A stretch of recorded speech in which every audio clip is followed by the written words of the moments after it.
I'm John Skinner, and this week's video tip will deal with leaders.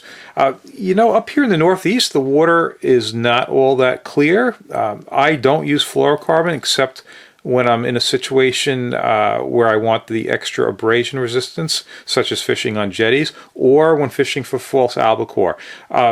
That is a time when I'll use 20-pound test fluorocarbon for the albies because they certainly have very keen eyesight and it makes a difference. But for stripers, most of the time I'll use this 50-pound test trilene big game, and I'll use it in green. And I've been doing this for a very long time using the green. It kind of blends in with the water.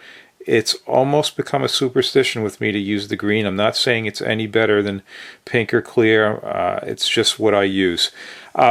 For the barrel swivel, I really insist on using a high quality barrel swivel, and it's either a Tsunami Centro or a Spro. Both of these are high quality. If you can see this price tag, you know, $16. This is not inexpensive, but these are good barrel swivels, both of these.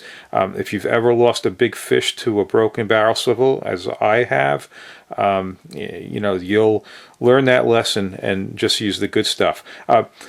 And tactical anglers clips, you know, these were a great invention. And one of the main points of this tip is to show how to use the tactical angler's clip with something with a fairly thick eye on it. And this is a question I get very often where anglers say, well, yeah, well, how do I get lures onto those clips with an eye like on a large bucktail? This has got an 8/0 hook. Some guys use 9/0 hook, so it's even a thicker hook.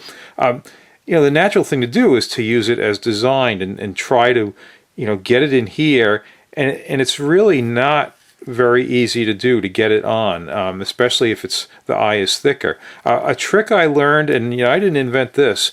I learned this at Smith Point Bait and Tackle, and I don't recall whether it was Craig or whether it was one of the customers, but he showed me. You just bring it in from this side. So you see how it's dug in from the end. You slide it down over the bar.